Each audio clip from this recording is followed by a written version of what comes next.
20 dias de jejum e oração em busca do avivamento espiritual. Dia 19, sexta condição para o avivamento: colocar o foco em Deus. Pois dele, por ele e para ele são todas as coisas. A ele seja a glória para sempre. Amém. Romanos 11, verso 36. Ao Rei eterno, o Deus único, imortal e invisível, seja honra e glória para todos sempre. Amém. 1 Timóteo, capítulo 1, verso 17. Pois a terra se encherá do conhecimento da glória do Senhor, como as águas cobrem o mar. Abacuque 2, verso 14. O nosso Deus é único, não existe outro. Os deuses são invenções dos homens. Só o Senhor e somente Ele é digno de receber honra e glória. Em épocas de busca de Deus e de avivamento, a igreja corre o grande risco de desviar o foco de Deus para outras coisas. Precisamos estar conscientes de que a fonte do avivamento é Deus, é Jesus Cristo e o Espírito Santo. Só Deus pode produzir vida num vale de ossos secos. Deus não divide a sua glória com ninguém. Devemos cuidar para não sermos tentados a focar em outras coisas, tais como: número 1, pessoas. Não podemos pensar que seres humanos podem produzir um avivamento espiritual. Sabemos que Deus usa seus servos para executar seus planos. Em sua sabedoria e soberania, Deus decide usar vidas, mas são apenas instrumentos dele, pois ele é quem executa sua obra. A Bíblia está repleta de textos que afirmam que somente Deus é digno de glória. Mas, infelizmente, muitos pensam que os homens é que têm o poder de executar.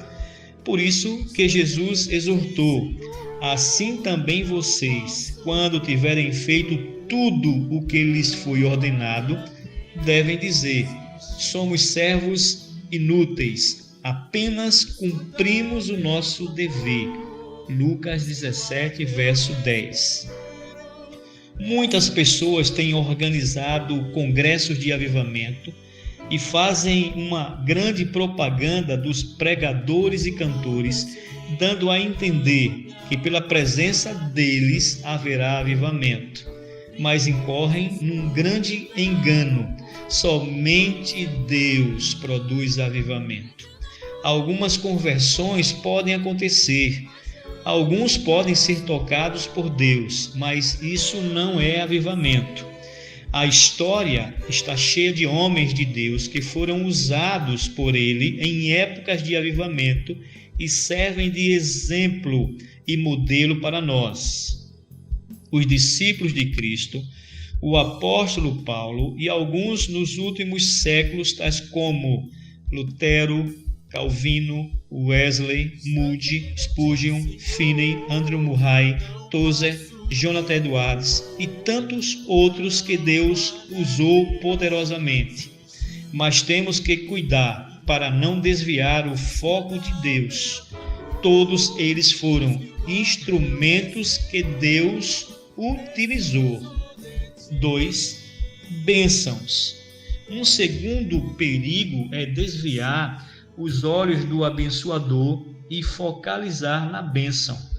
Claro que é importante dar testemunho das bênçãos recebidas durante um avivamento, que as pessoas saibam que Deus está operando e vidas têm sido transformadas, mas temos que sempre enfatizar que as bênçãos vêm das mãos dadivosas e misericordiosas de Deus. Terceiro, o próprio avivamento. Existe também o perigo de tirar os olhos de Deus, autor e dono da vida, e olhar para o avivamento que Ele está enviando. Durante períodos de avivamento, as pessoas ficam tão maravilhadas vendo o que Deus está fazendo, que se esquecem dele e começam a proclamar e exaltar o avivamento. Não podemos permitir que os nossos olhos saiam de Deus, do Espírito Santo e do Senhor Jesus.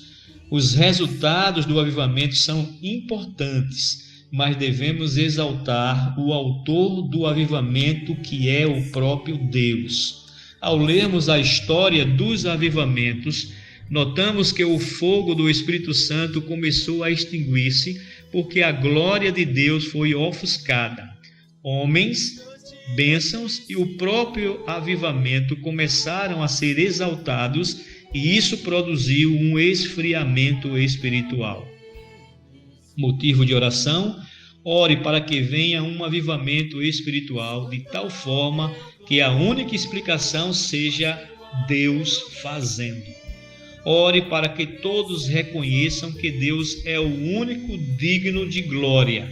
Ore para que aqueles que Deus utilizar no avivamento reconheçam que Ele é quem fez e o glorifiquem.